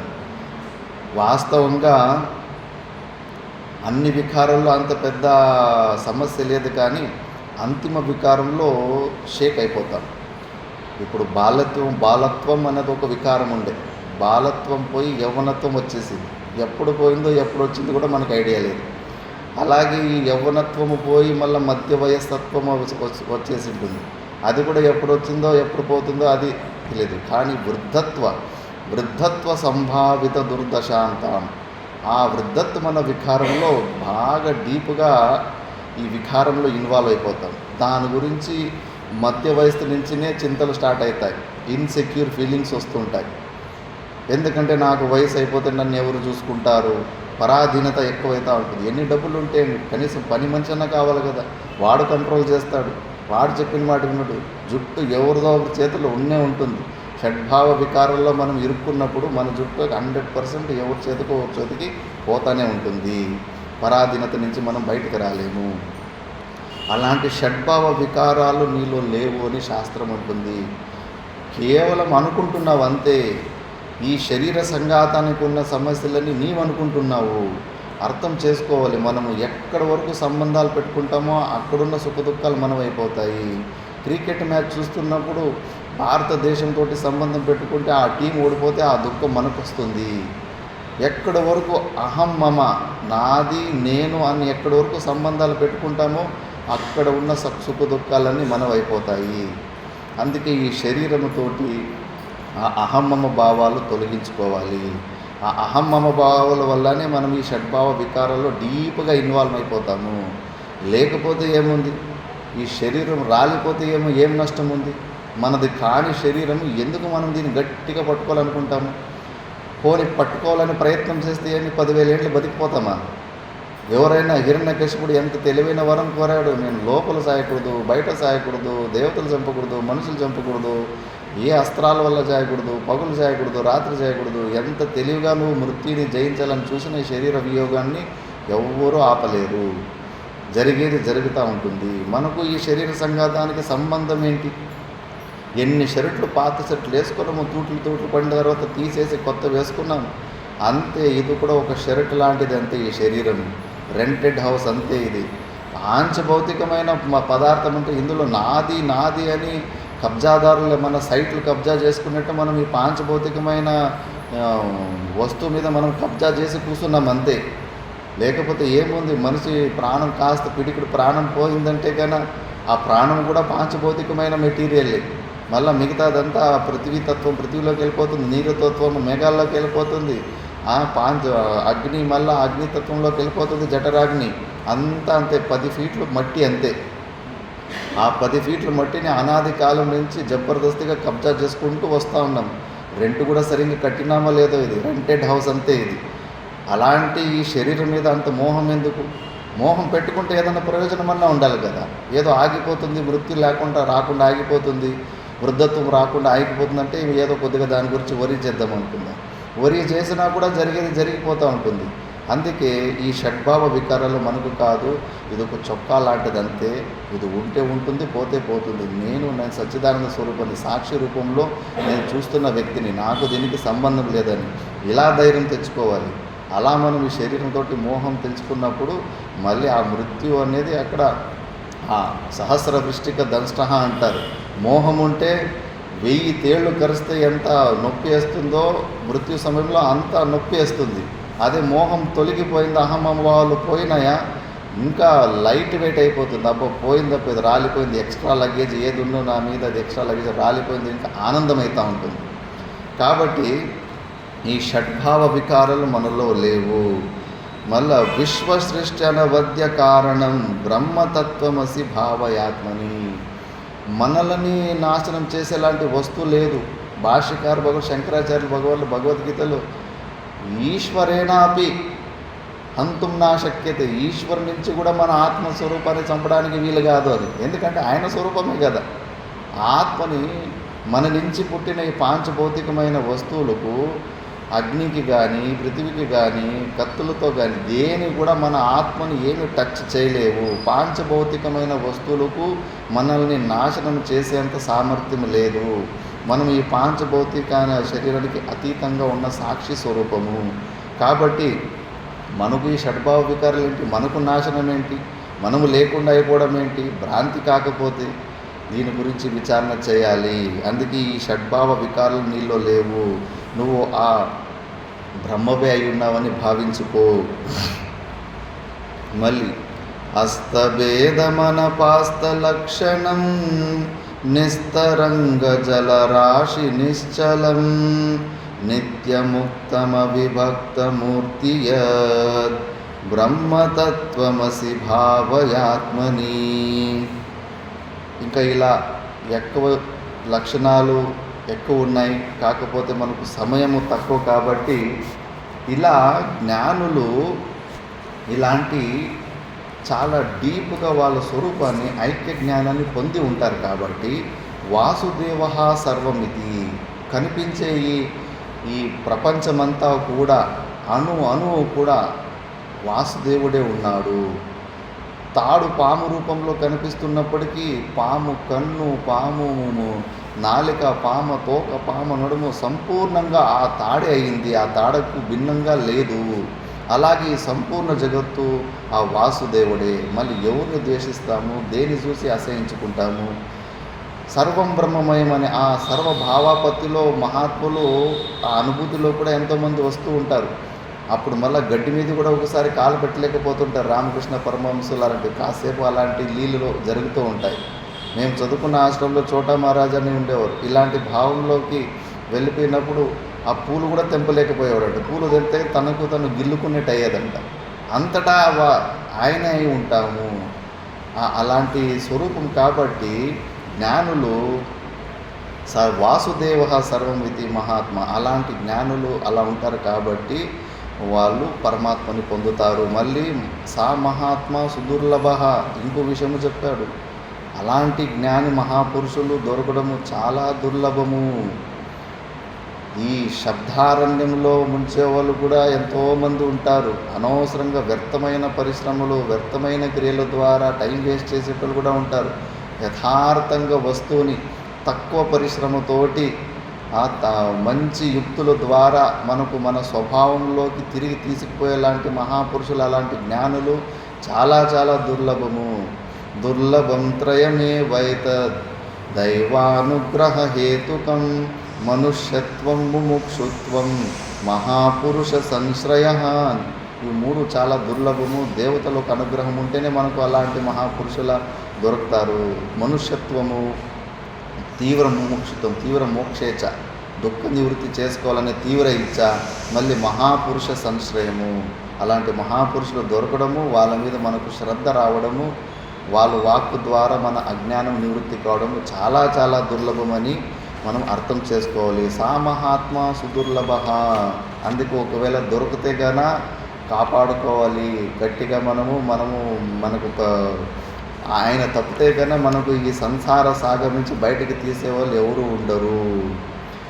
కాకపోతే మళ్ళీ ఇప్పుడు ఈ 7వ అధ్యాయంలో ఇలా 4 ప్రకారాల భక్తులలో చెప్పేసి, జ్ఞాని అంటేనే నాకు జ్ఞాని నా ఆత్మస్వరూపుడైనడని చెప్పేసి ఇలా జ్ఞానం గురించి స్తుతి చేశారంటే మనల్ని కూడా, మీరు కూడా అలాంటి జ్ఞానాన్ని పొంది నన్ను పొందండి అని పరమాత్ముడి ఒక సందేశము. దాని తర్వాత కామైస్తైర్హిత జ్ఞానా ప్రపద్యంత్యేన్య దేవతా తం తం నియమమాస్తాయ ప్రకృత్యా నియతా స్వయా. సరిగ్గా అర్థం చేసుకోలేని మందబుద్ధిగా ఉన్నవాళ్ళు వాళ్ళ కోరిక అనుకూలంగా అన్య దేవతలని ప్రార్థన చేస్తూ ఉంటారు. వాళ్ళకు తెలియదు. యోయాం యాం తనుం భక్తః శ్రద్ధయార్చితం ఇచ్చతి తస్యాచలాం శ్రద్ధాం తామేవ విదదామ్యహం సతయా శ్రద్ధయా యుక్తః తస్యారాధనమీహతే లభతే చ తతః కామాన్ మయైవ విహతాని తాన్. అంతటా నేనే ఉన్నాను. నువ్వు ఇప్పుడు ఆప్షన్ ఇచ్చినప్పుడు పరమాత్మని సంపూర్ణంగా మెయిన్ పరమాత్మనే నువ్వు కోరుకోవచ్చు కదా. ఈ ప్రకారం చూస్తే మనం చేస్తున్న గీతాయజ్ఞం చాలా శ్రేష్టమైన యజ్ఞం. వాసుదేవాయ ఇదం నమః అని డైరెక్ట్గా అక్కడికే ఇచ్చేస్తున్నాం. మిగతా యజ్ఞాలు ఏ యజ్ఞాలు అయినప్పటికీ కూడా ఇంద్రాయ ఇదం నమః అని ఆ దేవతల స్వరూపం ఏంటి? పరమాత్మనే ఒక అధిష్టానంలోనే అంత కల్పితమైనది. కాబట్టి ఆకాశాత్ పతితం తోయం యథా గచ్చతి సాగరం సర్వదేవ నమస్కారః కేశవం ప్రతి గచ్చతి. ఎలాగైతే పడిన ప్రతి ఒక్క చినుకు కూడా సముద్రాన్ని చేరుకుంటుందో, మనం చేసే నమస్కారాలు ఏ దేవతకు చేసినా కూడా కేశవునికి, ఆ సచ్చిదానంద స్వరూపమైన పరమాత్మనికే చెందుతాయి. కాబట్టి డైరెక్ట్గా ఆ పరమాత్మల పేరు మీదనే ఇచ్చేసేది ఇంకా శ్రేష్టమవుతుంది. అంటే భగవంతుడు నన్ను పూర్ణంగా తెలుసుకొని పరిచిన్న రూపంలోనే తెలుసుకుంటావేంటి? నరేంద్ర మోదీ అంటే ఛాయ్ అమ్ముకునేవాని కొడుకని అంతనే చిన్న లెవెల్లోనే తెలుసుకుంటావేంటి? ప్రధానమంత్రిని వ్యాపకంగా తెలుసుకో, పూర్ణంగా తెలుసుకో అనే ఉద్దేశం పరమాత్ముడు ఇక్కడ చెబుతున్నాడు. కాబట్టి అంతవంతు ఫలం తేషాం తద్భవత్యల్పమేధసాం దేవాన్ దేవయజో యాంతి మద్భక్తా యాంతి మామపి. అలా వాళ్ళు ప్రార్థన చేసేటోళ్ళని ఇంకేం చేద్దాం? అల్పమేధసాం, బుద్ధి చాలా తక్కువ ఉంది వాళ్ళకి అంటున్నాడు. కోప్పడకూడదు. మరి యథార్థం ఇది. కాబట్టి తెలివితేటలు తక్కువ ఉన్నాయి. ఒకసారి ఒక రాజు ఒక ఎగ్జిబిషన్ పెట్టాడంట. నా ప్రజలకు నేను ఎలాంటి ఎగ్జిబిషన్ పెట్టాలంటే ఫ్రీగా వస్తువులు ఇవ్వాలి, ప్రతి ఒక్క వస్తువుకు తన మనసులో ఉన్న ఏ కోరిక ఉంటుందో ఆ వస్తువు అక్కడ దొరికేటట్టుగా అన్నీ అరేంజ్ చేసి ఫ్రీగా ఎవరికి ఏ వస్తువులు కావాలో తీసుకోకపోండి అని చెప్పేసి అన్ని వస్తువులు తెప్పించి పెట్టింటాడంట. అన్నీ చూస్తుంటాడు, పైనుంచి చూస్తుంటాడు అందరికీ ఇష్టమైన వస్తువులు దొరుకుతున్నాయా లేదా అని చెప్పేసి. ఒక అమ్మాయి మాత్రము అన్నీ చూస్తుంటుంది కానీ ఏ వస్తువు ముట్టుకోకుండా ఉంటుంది. ఆశ్చర్యమవుతుంది, అయ్యో ఈ అమ్మాయి మనసులో ఏ వస్తువు ఉందో అలాంటి వస్తువు నేను తేలేకపోతున్నా. రాజా వచ్చి, ఏమమ్మా నువ్వు ఏ వస్తువుని నువ్వు ముట్టుకోవడం లేదు, నీకు ఏం కావాలని. నేను అదే చూస్తున్నాను. ఇంత అద్భుతమైన కార్యం చేసిన ఈ వ్యక్తి రాజా నాకు నువ్వే కావాలని రాజునే కోరుకుందని. ఇంకా ఆమె రాణి అయిపోయింది. మరి తెలివితేటలు కదా. రాజు అక్కడ చెప్పేశాడు, ఏది కోరుకున్నా మీకు దొరుకుతుంది నా రాజ్యంలో ఉన్నప్పుడు. డైరెక్ట్గా రాజునే కోరుకోవచ్చు కదా. డైరెక్ట్గా అపరిచిన్న సర్వవ్యాపకమైన అనంత విభూతులు ఉన్న ఆ పరమాత్మనే నువ్వు ధ్యానం చేసుకోవచ్చు కదా. పరిచ్ఛిన్న రూపంలో, లిమిటేషన్ రూపంలో ఎందుకు తెలుసుకుంటావు? సంపూర్ణంగా తెలుసుకో అని చెప్పేసి అని దేవయజో యాంతి మద్భక్త యాంతి మామపి. కానీ నా భక్తులు మాత్రం నన్ను ఉపాసన చేసి వాళ్ళు నన్నే పొందుతారు. పరిచిన రూపంలో ఎల్లమ్మ కానీ, రేణుకమ్మ కానీ, మారెమ్మ కానీ, ఏ రూపంలో అయినా ఎంతవరకు నీ ఒక గెస్సింగ్ ఉంటుందో అలాంటి దేవతలను అక్కడ కూడా పరమాత్ముడే వరాలు ఇస్తుంటాడు. కాకపోతే పరిచిన రూపంలో ఉంటుంది. కాబట్టి మీరు మెయిన్గా అసలైన దేవుణ్ణి, పూర్ణంగా ఉన్న ఆ స్వరూపంలోనే మీరు ఉపాసన చేసుకోండి అని కూడా హింట్ ఇస్తున్నాడు. అవ్యక్తం వ్యక్తిమాపన్నం మన్యంతే మామ బుద్ధయః పరం భావం అజానంతో మమావ్యయమనుత్తమం. పరమాత్ముడు అవ్యక్తుడు, అన్మెనిఫెస్టేషన్. ఎప్పుడు మనకు ఏదైనా, అందుకే అనుభూతులు, బుద్ధులు ఏదైనా వ్యక్తం అవుతున్నాయి, దర్శనాలు కానీ, దృశ్యాలు కానీ అంటే కన్నా అది పరమాత్మ స్వరూపము కాదని కాదు. పరమాత్ముడు బుద్ధుల ద్వారా, అంతఃకరణం ద్వారా వ్యక్తమయ్యే స్వరూపం కాదు. ఆయన అవ్యక్త స్వరూపం, అన్మెనిఫెస్టెడ్ చైతన్యం. అలాంటి నన్ను అవ్యక్తం నేను వ్యక్తిమాపన్నం మన్యంతే. నన్ను సామాన్య వ్యక్తిగా, నన్ను పరిచిన రూపంలో వీళ్ళు నన్ను దించేస్తున్నారు, వాళ్ళ ఫ్రీక్వెన్సీ లెవెల్కి దించేస్తున్నారు నన్ను. అయినా కూడా పరమాత్ముడు చాలా దయాళు, వీళ్ళకు నన్ను స్తుతించే మార్గం కూడా తెలియదని చెప్పేసి మనము పరిచిన రూపంలో ఆయనను స్తుతి చేసి ప్రార్థన చేసినా కూడా మనకు అంతఃకరణ శుద్ధినిచ్చి మనల్ని ఎలివేట్ చేస్తున్నాడు. లేకపోతే ఆలోచించండి, పెద్ద కలెక్టర్ పోస్ట్లో ఉన్న వ్యక్తి ఆయన దగ్గర పోయి మీరు చాలా మంచి ప్యూన్ అండి అని స్తుతి చేస్తే కన్నా వాడికి ఆనందం అవుతుందో కోపం అవుతుందో? వాడికి కోపం వస్తుంది. నేను కలెక్టర్ని, ఇంత పెద్ద పోస్ట్లో ఉంటే నన్ను మంచి ప్యూన్ అంటావా, ఫస్ట్ డివిజన్ క్లర్క్ అంటావా అని వాడికి ఇంకా కోపం వస్తుంది పరిచిన్న రూపంలో. కానీ పరమాత్మని మనం పరిచిన్న రూపంలో కూడా వైకుంఠవాసి, కైలాసవాసి ఒక ప్లేస్కి, దేశానికి లిమిట్ చేసేస్తున్నప్పటికీ కూడా ఆ పరమాత్ముడు దయామయుడు కాబట్టి మనల్ని, మన ఒక సామర్థ్యాన్ని అర్థం చేసుకొని అయినా కూడా అందులో మనకి బెస్టే ఇస్తున్నాడు. అంతఃకరణ శుద్ధి లాంటి బెస్ట్ రిజల్ట్సే ఇస్తున్నాడు. కాకపోతే మనము విచారణ చేసి ఆయన్ని యథార్థంగా, ఆయన ఏ రూపంలో ఉంటాడో ఆ రూపంలో మనము ధ్యానం చేసుకోవాలి. అందుకే భాష్కర్ భగవాన్లో పరాపూజ అని చాలా అద్భుతంగా చెప్పారు. విచారణ చేయాలి, ఎలా మనం పరమాత్మని పూజ చేసుకోవాలని చెప్పేసి దీని గురించి ఒక 5 నిమిషాలు విచారణ చేద్దాం. అఖండే సచ్చిదానందే నిర్వికల్పైక రూపిణి స్థితే అద్వితీయ భావే అస్మిన్ కథం పూజా విధీయతే. అఖండమైన సచ్చిదానంద నిర్వికల్ప రూపంలో మా మనసు స్థితి ఉన్నప్పుడు అద్వైతీయ భావంలో మేము అభ్యాసం చేస్తూ ఉన్నప్పటికీ కథం పూజా విధీయతే, మనకన్నా భిన్నంగా ఏదన్నా ఉంటే పూజ చేయడానికి ఆస్కారం ఉంటుంది. పూర్ణస్య ఆవాహనం కుత్ర సర్వాధారస్య చ ఆసనం స్వచ్ఛస్య పాద్యమర్ఘ్యం చ శుద్ధస్య ఆచమనం కుతః. పూర్ణంగా ఉన్న పరమాత్మని ఎక్కడ ఆవాహనం చేస్తున్నాం? ఆవాహయామి. 2-3 ఇంచులు కూడా ఉండదు బట్ట, అంత చిన్న ఆసనం వేసేసి ఇక్కడ వచ్చి కూర్చో అంటున్నాం. సంపూర్ణ అంత పెద్ద సర్వవ్యాపకంగా ఉన్న పరమాత్ముడు అంత చిన్న ప్లేస్లో వచ్చి ఎలా కూర్చోవాలి? ఏదో మన మీద ప్రీతితోటి వచ్చి ఆయన అక్కడ కూర్చుంటాడు. కాకపోతే మళ్ళీ సర్వాధారస్య చ ఆసనం, అంతటికీ ఆధారం ఉన్న ఆయనకు మనం ఆసనం వేయడం ఏంటి? ఆయన మీదనే మనమంతా మన ఈ ఇమేజెస్ అంతా కూడా ఆయన అధిష్టానంలోనే మెదులుతున్నాం మనం. కాబట్టి స్వచ్ఛస్య పాద్యమర్గంచ, నీళ్ళు ద్వారా చేతులు కడుక్కో, కాళ్ళు కడుక్కో, పాద్యమర్గం అని చెప్పేసి ఏదో మనలాగా చెమటలు పొంగి అంతగా గొప్ప లేచినట్టు పరమాత్ముడికి అవయవాలు ఉంటాయా? మరి ఆయన అశుద్ధినా? అశుద్ధి అసలు ఆయన టచ్ చేయలేదు. నిత్య శుద్ధ స్వరూపమైన పరమాత్మునికి ఆయనకు మనము చేతులు కాళ్ళు కడిగి నీళ్ళేసి చేతులుగా నువ్వు అశుద్ధి అయిపోయినావు, నేను శుద్ధం చేస్తాను, నీకు స్నానం చేస్తామని చెప్పేసి. తర్వాత నిర్మలస్య కుత స్నానం వస్త్రం విశ్వోదరస్య చ అగోత్రస్య తు అవర్ణస్య కుతస్య తస్య ఉపవీతకం. నిర్మలస్య కుత స్నానం, నిర్మలమైన స్వరూపానికి ఆయనకు స్నానాలు చేపించడం ఏంటి? స్నానం చేపిస్తున్నామంటే ఏమి భగవంతుడి శరీరం నీ దృష్టిలో మలినమైపోయాడనా? మలినమైపోయినాడు, నేను ఇప్పుడు క్లీన్ చేస్తున్నానని ఉద్దేశమా? మళ్ళీ వస్త్రం విశ్వోదరస్య, ఆయనకు మనం వస్త్రము ఏ కంపెనీలో కూడా తయారు చేయలేరు. సర్వవ్యాపకమైన ఆయనకు బట్టలు కుట్టగలమా? విశ్వమే ఆయన ఉదరము, సంపూర్ణ ఈ ప్రపంచమే ఆయన పొట్ట లాంటిది. మరి అంత పెద్ద బట్ట మనం కుట్టగలమా? వేయగలమా?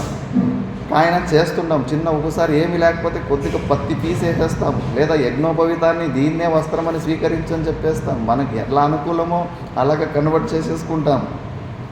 అగోత్రస్యతో అవర్ణస్య, ఆయనకు గోత్రమే లేదు, మళ్ళా ఏ వర్ణము లేదు ఆయన. మళ్ళా కుతస్తస్య ఉపవీతకం, యజ్ఞోపవీతం ధారయామి అని చెప్పేసి. మరి ఆయనకు యజ్ఞోపవీతం ఏ వర్ణం అని వేసావు? శూద్రుడని వేసావా? బ్రాహ్మణుడని వేసావా? క్షత్రియుడని వేసావా? ఏ వర్ణంలో ఉన్నాడని నువ్వు ఆ యజ్ఞోపవీతం వేసేసావు? అన్నీ మన ఒక కల్పనలు కాకపోతే. మళ్ళీ నిర్లేపస్య కుతో గంధః పుష్పం నిర్వాసనస్య చ నిర్విశేషస్య కాబూష కోలంకారో నిరాకృతేః. నిర్లేపస్య గంధః, గంధం పూసేస్తున్నాం. ఆకాశానికి గంధం పూసి చూపించండి. ఆకాశానికే మనం గంధం పూయలేం, కానీ ఆయన అంతకన్నా సూక్ష్మంగా ఉన్న పరమాత్మని మనం ముట్టుకొని గంధం పెయింట్లా కొట్టేస్తున్నాం. కాబట్టి నిర్లేపస్య కుతో గంధః పుష్పం నిర్వాసనస్య, మంచి మంచి సుగంధమైన పుష్పాలు, సెంటులు కూడా ఒక్కొక్కసారి ఎందుకు అంటే పరమాత్మ దగ్గర చెమట గొప్ప లాంటిది ఏమైనా వస్తుందా? అలాంటి స్మెల్ రాకుండా ఉండాలని కొడతామా?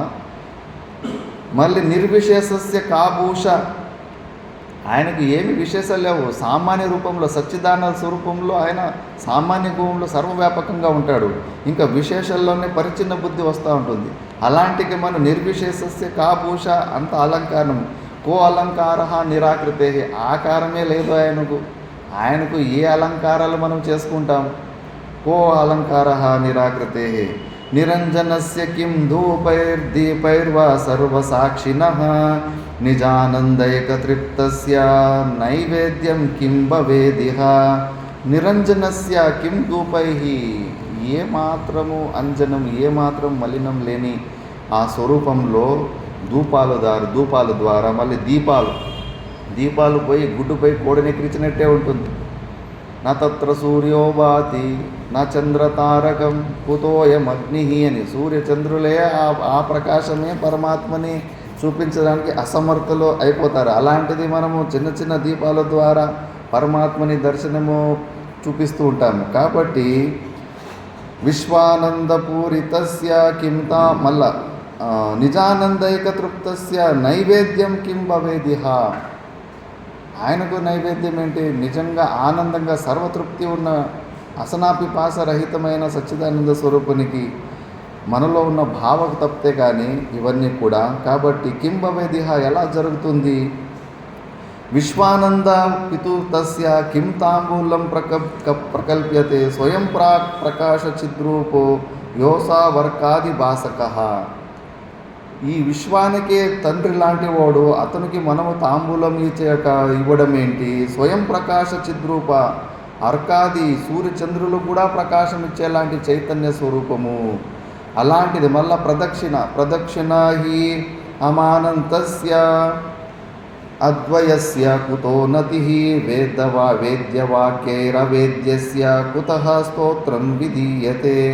ప్రదక్షిణ అంటే మనం పరమాత్మని చుట్టూ సర్వవ్యాపకమైన పరమాత్మని ఒక చుట్టూ రౌండ్ వేసేసామని. ప్రదక్షిణలో ఎందుకు ఆ నియమం పెట్టారంటే భగవంతుని చుట్టూ తిరుగుతూ ఉండాలి.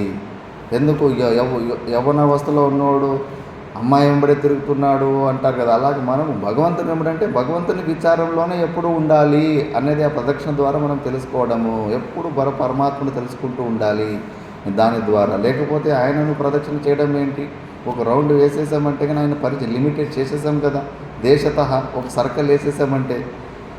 కాబట్టి అది కూడా కుదరదు. వేదవాక్యరవేదస్య, శబ్దాలకి అక్కడ గతి లేదు పరమాత్మని గురించి నిర్వచన చేయడానికి. కంప్లీట్ సముద్రం ఇంకైనప్పటికీ, కంప్లీట్ పృథ్వీ పెన్ అయినప్పటికీ, సాక్షాత్ సరస్వతీదేవినే రాసినప్పటికీ కూడా భగవంతుని గురించి నిర్వచనం చేయడానికి కఠినంగా ఉంటుంది. అలాంటిది వేదవాక్యాల ద్వారా స్తుతి చేస్తూ ఉంటాము. అద్వయస్య కుతోనతి, ఉన్నది ఒకటే సత్య స్వరూపము ప్రపంచంలో. రెండు ఉంటే కన్నా నేను నీకు నమస్కారం పెట్టచ్చు, నువ్వు నాకు నమస్కారం పెట్టచ్చు. ఉన్నది ఒకటే వస్తువు, సద్వస్తు, అది కూడా కుదరదు. అందుకే ఏవమేవ పరా పూజ సర్వావస్థాసు సర్వదా ఏకబుద్ధ్యాతు దేవేశ విధేయ బ్రహ్మవిత్తమై. ముఖ్యంగా జ్ఞానాభ్యాసం చేస్తున్నప్పుడు అంతిమ సమయంలో శ్రవణమన నిధిధ్యాసనలో విపరీత భావాన్ని తొలగించుకునేటప్పుడు ఇలాంటి భావనతోటి పరమాత్మని సర్వవ్యాపక రూపంలో యథార్థంగా వస్తుతంత్రం కాబట్టి ఉన్నది ఉన్నట్టుగా మనము అంత వ్యాపక తత్వము తెలుసుకోవాలి. దేవేశ విధేయ బ్రహ్మవిత్తై ఏకబుద్ధ్యాతు దేవేశే విధేయ బ్రహ్మవిత్తమై. సర్వదా లాస్ట్ మూమెంట్లో అభ్యాసం చేసేవాళ్ళు ఎప్పటికీ ఇలాంటి భావనతోటే పరమాత్మని తెలుసుకుంటూ ఉండాలి, పరిచిన్న రూపంలో కాదు. ఎలా అయిపోవాలి జ్ఞానుల లక్షణం? ఆత్మా త్వం గిరిజామతి సహచర ప్రాణశరీరం గృహం పూజాతే వివిధోపభోగరచన నిద్రా సమాధి స్థితి సంచార పదయో ప్రదక్షిణ విధి స్తోత్రాని సర్వాగిరో యద్యత్ కర్మ కరోమి తత్తదఖిలం శంభో తవారాధనం. మనలో జీవభావం ఏదైతే ఉందో ఆ జీవభావంలో ఆత్మ అని అంటుందా, ఆత్మత్వం, హే పరమేశ్వర నాలో ఉన్న ఆ జీవుడు అని ఏదో నాకు కొద్దిగా ఆత్మరూపం తెలుస్తుంది, అది నువ్వే అయి ఉన్నావు. గిరిజామతి, జగన్మాత పార్వతీదేవి నా బుద్ధిని పార్వతీదేవిలో మాయా విశిష్ట చైతన్యం. మాయంతో యుద్ధానికి కయ్యానికి పోకూడదు, సరెండర్ అయిపోవాలి. బ్రహ్మ విద్యా స్వరూపిణి, అది మాత్రము పరమాత్మకు భిన్నంగా ఉందా మాయా విశిష్ట చైతన్యం. శివ శక్త్యాయుక్తో యది ప్రభవతి శక్త ప్రభవితుం నచే దేవం దేవ నకలు కుశల స్పందితుమపి. శక్తి లేకపోతే శివుడు కూడా ఏమీ చేయలేడని స్తోత్రం చెబుతూ ఉంటుంది. కాబట్టి ఆ మాయా విశిష్ట చైతన్యాన్ని మరీ ఎంత వెటకారం చేసి యుద్ధానికి పోయినారో చెరువుల్లో ఉన్న నీళ్ళని తాపిచ్చేస్తుంది. కాబట్టి బ్రహ్మ విద్యా స్వరూపిణి ఆ బుద్ధిని, ఆ మాయా విశిష్ట చైతన్యాన్ని, ఉపనిషత్తుని, శృతి భగవతిని సరెండర్ కావాలి. ఆ శృతి భగవతినే స్వప్న సింహంలాగా, స్వప్నంలో అవిద్యలో ఉన్నప్పటికీ కూడా మనల్ని ఆ స్థితి నుంచి పైకి ఎలా లేపేస్తుందో, ఈ మాయలో ఉన్నప్పటికీ కూడా ఇవన్నీ ఈ మాయ నుంచి మనకు ఈ మోహ నిద్ర నుంచి ఆ జగన్మాతే మనల్ని పైకి లేపేస్తుంది. ఆ భావనంలో మన బుద్ధిని ఆ బుద్ధిలో పార్వతీదేవిని కుసపెట్టాలి, శక్తిని కుసపెట్టాలి. సహచరాహ ప్రాణాహ, ఈ ప్రాణాలు, శరీరం, ఈ శరీరం గృహం, ఇంద్రియాలన్నీ మనకు సహకారి కారణాలు. మళ్ళీ పూజాతే వివిధోపభోగ రచన, ఏదైతే నేను భోగాలు అనుభవిస్తూ ఉంటాను ఈ శరీరం ద్వారా అదంతా కూడా నీకు పూజే. నీ లోపలున్న పరమాత్మన ఈశ్వర నీకు అదంతా పూజే. అది నిద్రా సమాధి స్థితి, ప్రతిరోజు సుషుప్తి అవస్థకు నేను ఏం వెళ్తున్నానో అది నీకు సమాధి స్థితి అది. తర్వాత సంచార పదయో ప్రదక్షిణ విధి, నేను ఎటు నడుచుకొని పైనా కూడా నీకు ప్రదక్షిణం చేస్తున్నట్టే. మళ్ళీ ఇక్కడే గుడి చుట్టూ తిరిగితేనే ప్రదక్షిణ కాదు, ఎటు అడిగేసినా కూడా నీకు ప్రదక్షిణే అది. స్తోత్రాన్ని సర్వాగిరో, అన్ని స్తోత్రాలు అన్నీ కూడా ఏ శబ్దాలు అయినప్పటికీ కూడా సర్వాగిరో అంటే అన్ని ప్రకారమైన శబ్దాలు, తిట్లు కానీ ఏదైనా కానీ సౌండ్ బయటకు వచ్చిందో నోటి నుంచి ప్రతి ఒక్కటి కూడా నీ యొక్క స్తుతినే. కాబట్టి ప్రతి ఒక్క శబ్దము ద్వారా కూడా పరమాత్ముడు లక్షితుడు అవుతూ ఉంటాడు. అది తిట్టు కావచ్చు, మంచి మాట కావచ్చు, ఏదైతే ఏమి బోధం ప్రతి విధి బోధిత మతం. కాబట్టి దాని ద్వారా కూడా పరమాత్ముడు లక్షితుడు, ప్రతి ఒక్క వస్తువులో కూడా లక్షితుడు అవుతుంటాడు. కాబట్టి అలా ఉండాలి. యత్ కర్మ కరోమి తత్తదఖిలం శంభో తవారాధనం. ఏది పని చేస్తున్నప్పటికీ భార్య పిల్లల కోసం కానీ, ఏ జాబ్ అన్నా కానీ, ఏ కర్మలు చేస్తున్నప్పటికీ ప్రతిదీ కూడా క్షణ క్షణము నీ ఆరాధనే అని చెప్పేసి ఇలాంటి భావనతోటి పరాపూజ చేసుకొని పరమాత్మని యథార్థంగా అపరిచిన్న రూపంలో యథార్థంగా మనము ఉపాసన చేసి అలవాట్లు చేసుకోవాలని శంకరాచార్య భగవానుడు పరాపూజలో ఇలా చెప్తారు. కాబట్టి జ్ఞానులు ఇలాంటి స్థితిలో ఉంటారు కాబట్టి ఆ పరమాత్మని పొందుతారని కృష్ణ పరమాత్మ చెప్తున్నాడు. మిగతాది మనం నెక్స్ట్ క్లాస్లో చూద్దాం. ఓం పూర్ణమద పూర్ణమిదం పూర్ణాత్